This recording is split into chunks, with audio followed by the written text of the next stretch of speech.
बुद्ध पहले व्यक्ति हैं जिन्होंने समाधि के पार की बात का ठीक ठीक उल्लेख किया। वो इतना अज्ञात लोक है, उसका न तो कोई भूगोल बना है न कोई अटलास है। बुद्ध पुरुषों ने धीरे धीरे थोड़ी थोड़ी बातें उसके संबंध में कही, थोड़े इशारे। बुद्ध का ये इशारा गहरे से गहरे इशारों में एक है। बुद्ध कहते हैं समाधि के भी पार उठने की एक दशा है। समाधि का उपयोग इतना ही है, उससे चित्त मिट जाए। रोशनी को इसलिए चाहा था कि अंधेरा मिट जाए, कोई रोशनी को पकड़ के थोड़ी बैठ जाना है। रोशनी के भी पार जाना है, अंधेरे के पार तो जाना ही है, रोशनी के भी पार जाना है। संसार के तो पार जाना ही है। संसार के विपरीत में जो तुमने संन्यास स्वीकार किया, उसके भी पार जाना है। परम सन्यासी वही है जिसका सन्यास भी विसर्जित हो गया। परम ध्यानी वही है जिसका ध्यान भी पीछे छूट गया, जो ध्यान से भी आगे निकल आया। संसार तो छोड़ा ही, स्वप्न तो छोड़े ही, जागरण को पकड़ा नहीं, वो भी छोड़ दिया। पूरा द्वंद चला गया, निर्द्वंद हुए, अद्वैत हुआ। जब पंडित प्रमाद को अप्रमाद से हटा देता है, तब वह प्रज्ञारूपी प्रसाद पर चढ़कर, तब पहली दफा प्रज्ञा के शिखर पर चढ़ाई शुरू होती। स्वयं अशोक और धीर बना। अब न तो उसे कोई दुख होता, न कोई सुख। ध्यान में सुख है, गैर ध्यान में दुख है। इसलिए बुद्ध ने कहा, प्रमाद रहित व ध्यान में लगा पुरुष विपुल सुख को प्राप्त होता है। लेकिन सुख भी बहुत सुख नहीं है, महासुख नहीं। जो मिला है वो कितना ही बड़ा हो, अनंत नहीं हो सकता। अनंत तो वही हो सकता है जो मिला ही नहीं कभी। अनंत तो वही हो सकता है जिसकी शुरुआत भी कभी नहीं हुई, उसी का अंत भी ना होगा। तो बुद्ध कहते हैं, प्रज्ञा रूपी प्रसाद पर चढ़कर स्वयं अशोक और धीर बना। संसार को, शोकाकुल प्रजा को उसी प्रकार देखता है जिस प्रकार कोई पर्वत पर चढ़कर नीचे भूमि पर खड़े लोगों को देखे। प्रमादी लोगों में, अप्रमादी और सोए लोगों में बहुत जागृत पुरुष वैसे ही आगे निकल जाता है जैसे तेज घोड़ा मंद घोड़े से आगे निकल जाता है। इन प्रतीकों में उलझ मत जाना, क्योंकि मजबूरी है बुद्ध पुरुषों की भी। शब्दों का उपयोग करना पड़ता है, शब्द तुम्हारे और तुम्हारे रंग में रंगे। बुद्ध भी उनका उपयोग करे तो भी तुम्हारे अर्थ की धूल उन शब्दों पर जम जाती। जैसे बुद्ध कहते हैं, प्रमादी लोगों में अप्रमादी और सोए लोगों में बहुत जागृत पुरुष। अपमत्तो पम्मतेसु सुत्तेसु बहु जागरो, जो बहुत जागा हुआ है सोए हुए लोगों में। प्रमादियों में जो अप्रमादी है वो वैसे ही आगे निकल जाता है जैसे तेज घोड़ा मंद घोड़े से आगे निकल जाता है। लेकिन ये उदाहरण ठीक नहीं, क्योंकि तेज घोड़ा और मंद घोड़ा, उनके बीच जो भेद है वो मात्रा का है, गुण का नहीं। वो डिग्री का है, क्वांटिटी का है, क्वालिटी का नहीं। लेकिन सोए और जागे आदमी में जो भेद है वो गुणात्मक है, परिमाणात्मक नहीं। सोए और जागे हुए आदमी के में जो भेद है वो आगे और पीछे का नहीं है, ऊपर और नीचे का है। जागा हुआ आदमी तुमसे जरा आगे है ऐसा नहीं, तब तो तुम दोनों एक ही तल पर हो। कोई तुमसे 10 कदम आगे है, तुम 10 कदम पीछे हो, रास्ता वही है, भेद ज्यादा नहीं है। तुम थोड़ा तेज चलो, थोड़ा मंद घोड़ा भी दौड़ ले तो पहुंच जाए। भेद मात्रा का है, लेकिन जागे और सोए व्यक्ति में मात्रा का भेद नहीं। गुण का भेद है। वो दोनों अलग तल पर है। इसलिए बुद्ध का पहला प्रतीक ठीक है कि जैसे पहाड़ पर कोई खड़ा है और नीचे जनता मैदान में खड़ी, ऐसा भेद है, दो तलों का भेद है, एक अलग ही आयाम है। और निश्चित ही जो तुमसे ऊपर है वो तुमसे आगे तो होगा ही, लेकिन जो तुमसे आगे है वो जरूरी नहीं कि तुमसे ऊपर हो। इसे ऐसा समझो कि तुम थोड़ा जानते हो, कोई विद्वान तुमसे ज्यादा जानता, वो तुमसे आगे। तुम 100 बातें जानते हो, वो 1000 बातें जानता है। फर्क मात्रा का है, 900 बातें ज्यादा जानता है। तुमने एक शास्त्र पढ़ा, उसने 1000 पढ़े, पर तुम दोनों में बुनियादी कोई भेद नहीं। फिर एक प्रज्ञा को उपलब्ध व्यक्ति है, उसमें भेद ऐसा नहीं कि तुमने एक शास्त्र पढ़ा, उसने 1000 पढ़े। ये सवाल ही नहीं है। तुम सोए, वो जागा। तुम नींद में पड़े, वो होश में। तुम अंधेरे में खड़े, वो प्रकाश में। गुण का भेद है। स्वभावतः जो तुमसे ऊपर है वो तुमसे आगे तो होगा ही। इसलिए प्रज्ञावान पुरुष प्रतिभाशाली तो होगा ही, लेकिन प्रतिभाशाली पुरुष अनिवार्य रूप से प्रज्ञावान नहीं होता। तो जिन्होंने प्रज्ञा को खोजा उन्होंने प्रतिभा को तो मुफ्त पा लिया, वो तो छाया है। लेकिन जो प्रतिभा को ही खोजते रहे उन्होंने प्रज्ञा को नहीं पाया। तो तुम्हारा प्रतिभाशाली से प्रतिभाशाली पुरुष भी कितना ही बड़ा वैज्ञानिक हो, नोबेल पुरस्कार का विजेता हो, उसमें और तुम में गुण का कोई फर्क नहीं होता। उसी रास्ते पर, उसी लकीर में तुम भी खड़े हो जहां वो खड़ा है। तुमसे आगे है, तेज घोड़ा हो सकता है, तुम मंद घोड़े हो, लेकिन दोनों घोड़े हो। बुद्ध की मजबूरी है, वो कहना ये चाहते हैं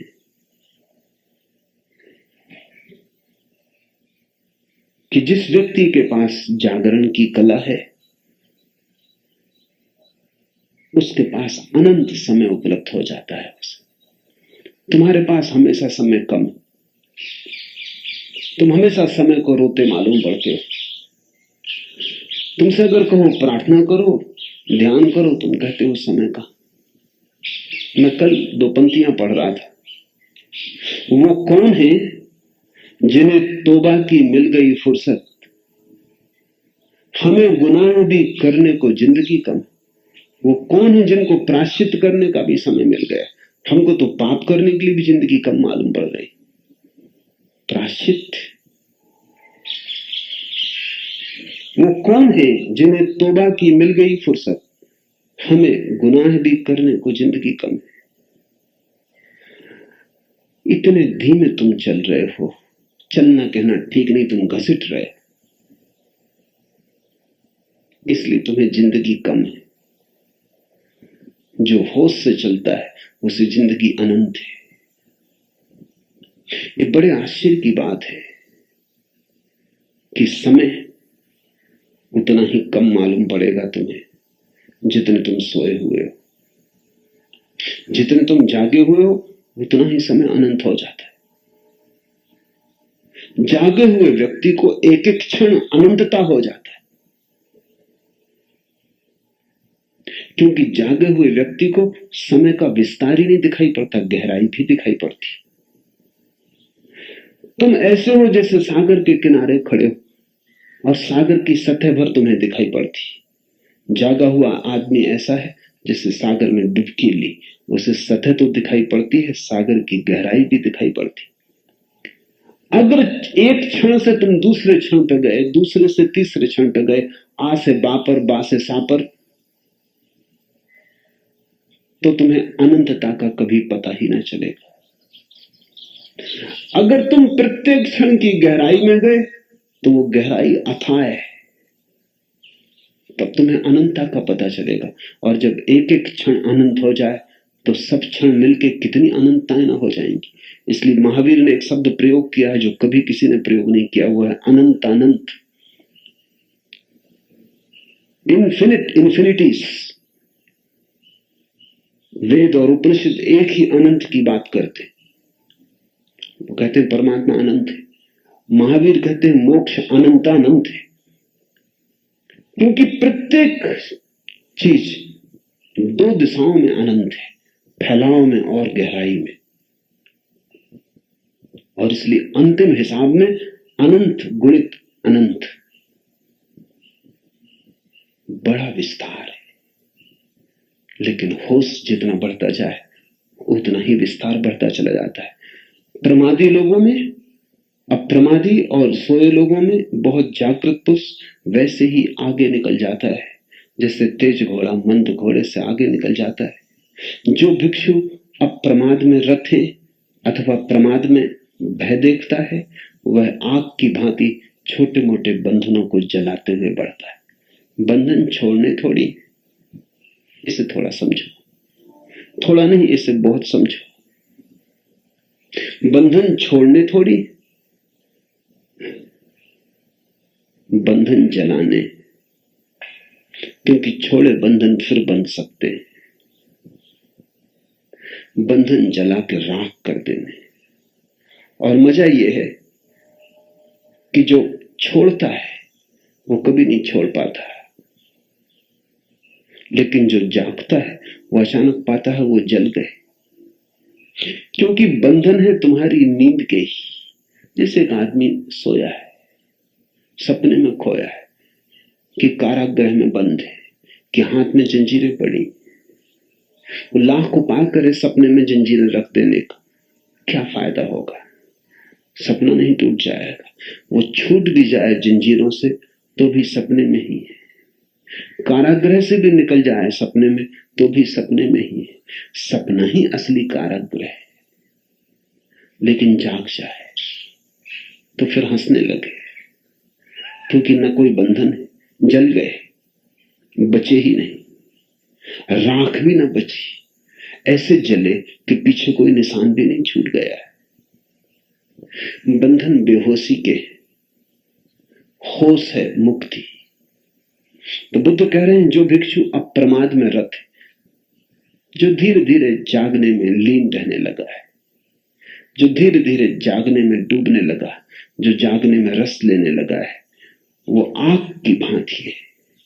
वो छोटे मोटे बंधनों को जलाते हुए बढ़ता है, छोड़ता नहीं। छोड़ने की क्या जरूरत है? जहां भी उसकी होश भरी आंख पड़ती है वहीं बंधन जल जाते। जहां भी उसकी एकाग्र दृष्टि पड़ जाती है वहीं बंधन गिर जाते। जहां भी वो होश से देखता है वहीं संसार राख हो जाता। हिमालय में बसे लोगों में एक कहावत है कि अगर कभी किसी का विवाह हो रहा हो तो सन्यासी को निमंत्रित मत करना,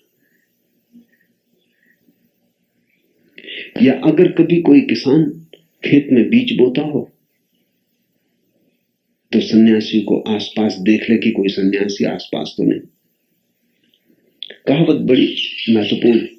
उसका मतलब केवल इतना ही है कि तुम बंधन बना रहे हो और जागृत पुरुष वहां मौजूद हो, कहीं जला ना दे। विवाह को हम कहते हैं बंधन।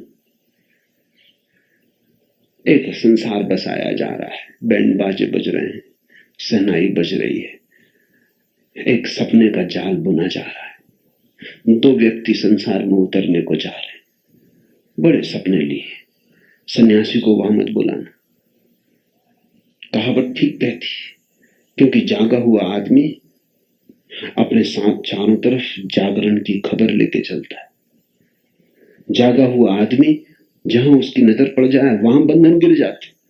तो कहीं ऐसा ना हो कि बेचारे अभी बंधन में बंध ही रहे और कोई सन्यासी की नजर पड़ जाए।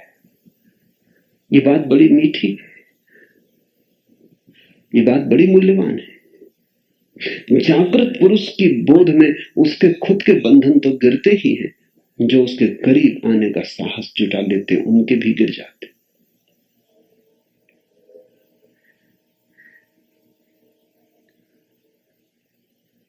सूफी फकीर हुआ, हफीज महाकवि भी हुआ। उसने गीत लिखा। गीत ऐसा लगता है अपनी प्रेयसी के लिए लिखा है। गीत में उसने कहा कि तेरी दाढ़ी पर जो तिल का निशान है, उसके लिए मन होता है बुखारा दे दूं कि समरकंद। समरकंद और बुखारा का मालिक उस समय था तैमूर लंग। वो बहुत नाराज हो गया जब उसके कान में गीत पड़ा कि ये कौन है, मालिक में हूं, ये देने वाला कौन। उसने हफीज को पकड़वा बुलाया। उसने कहा कि हद हो गई। पहली तो बात ये कि किसी स्त्री के दाढ़ी पर तिल है, ये इस योग्य नहीं कि तुम बुखारा और समरकंद दे दो। फिर दूसरी बात यह कि पहले ये भी तो पक्का कर लो कि बुखारा समरकंद तुम्हारे बाप के जो तुम दे रहे, ये मेरे हैं, मैं अभी जिंदा हूं, तुमने मुझसे पूछे बिना ये कविता कैसे लिखी। हफीज हंसने लगा इस मूर्खता पर। उसने कहा सुनो, पहले तो जिसके दिल की बात है बुखारा समरकंद उसी के, तुम नाहक बीच में उपद्रव कर रहे। तुम आज हो कल न रहोगे। जिसके दिल की बात है बुखारा समरकंद उसी के। तो परमात्मा की बात कर रहा है। सूफी फकीर परमात्मा को प्रेयसी के रूप में बात करते। और फिर दूसरी बात, उसी की चीज उसी को लौटा देने में क्या लगता। न बुखारा समरकंद तुम्हारे हैं न मेरे, वो मुझे भी पता है, मगर जिसके उसी को मैं लौटा रहा हूं, तुम बाधा डाल रहे हो। देखो पीछे पछताओगे। और हफीज ने कहा सुनो, मैं गरीब आदमी हूं, लेकिन मेरा दिल तो देखो। कुछ मेरे पास नहीं बुखारा समरकंद दे दी, तुम्हारे पास सब है, अपनी कृपणता तो देखो। हफीज की ऐसी बात सुन के कहते हैं तैमूर लंग भी हंसने लगा, अन्यथा वो हंसने वाला आदमी ना था।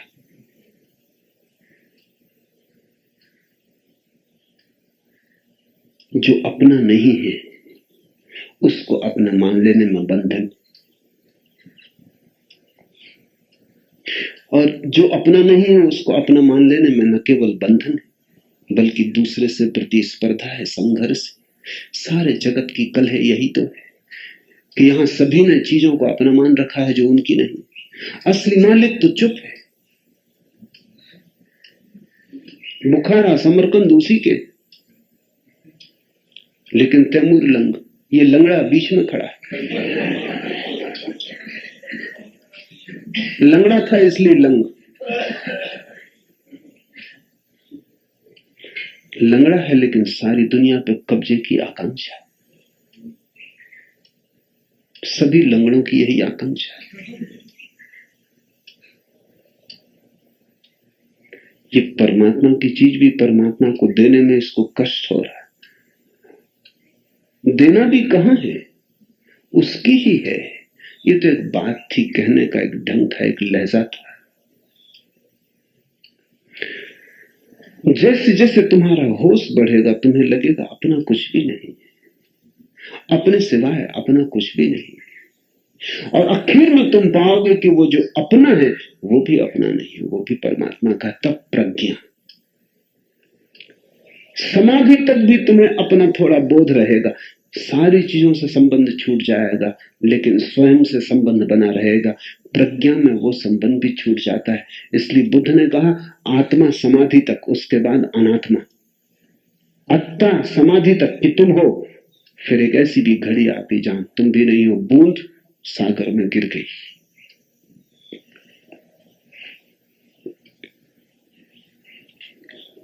जो भिक्षु अप्रमाद में रत है वो आग की भांति छोटे मोटे बंधनों को जलाता हुआ बढ़ता है। जो भिक्षु अप्रमाद में रत है अथवा प्रमाद में भय देखता है उसका पतन होना संभव नहीं। वह तो निर्वाण के समीप पहुंचा हुआ है। लेकिन ध्यान रखना, समीप। बुद्ध एक एक शब्द के संबंध में बहुत बहुत हिसाब से बोलते हैं। अप्रमाद सिर्फ समीप है। जब अप्रमाद भी छूट जाएगा तब निर्वाण। बेहोशी तो जाएगी ही, होश भी चला जाएगा, क्योंकि बेहोशी और होश दोनों एक ही सिक्के के दो पहलू। पराया तो छूटेगा ही, स्वयं का होना भी छूट जाएगा, क्योंकि पराया और स्वयं दोनों भी एक सिक्के के दो पहलू हैं। तू तो मिटेगा ही, मैं भी मिट जाएगा, क्योंकि मैं और तू एक ही चर्चा के दो हिस्से, एक ही संवाद के दो छोर। लेकिन जो अप्रमाद में रत है उसका कोई पतन नहीं होता। ऐसे ही जैसे दिया हाथ में हो तो तुम टकराते नहीं। घर में अंधेरा हो और तुम अंधेरे में चलो तो कभी कुर्सी से, कभी मेज से, कभी दीवार से टकराते हो। हाथ में दिया हो फिर टकराना कैसा? फिर तुम्हें राह दिखाई पड़ती। असली सवाल राह का खोज लेना नहीं है, असली सवाल हाथ में दिए का होना है। इसलिए बुद्ध का आखिरी वचन जो उन्होंने इस पृथ्वी पर अंतिम शब्द कहे, आनंद ने पूछा हम क्या करेंगे? तुम जाते हो, तुम्हारे रहते हम कुछ न कर पाए। दिन और रात हमने बेहोशी में गंवा दी, तुम्हें सुना और समझ ना पाए। तुमने जगाया और हम जागे नहीं। अब तुम जाते हो, अब हमारा क्या होगा? बुद्ध ने कहा इस बात को सूत्र की तरह याद रखना, क्योंकि मैं तुम्हारे काम नहीं पड़ सकता। अब दीपो भव, तुम अपने दिए बनो, क्योंकि वही काम पड़ सकता है। अब प्रमाद यानी अब दीपो भव, अपने दिए बनो, जागो, होश पूर्वक जियो। संसार यही है, जो बेहोशी में जीता है वो माया में, जो होश में जीता है वो ब्रह्म में। जीने की शैली बदल जाती है, जीने की जगह थोड़ी बदलती।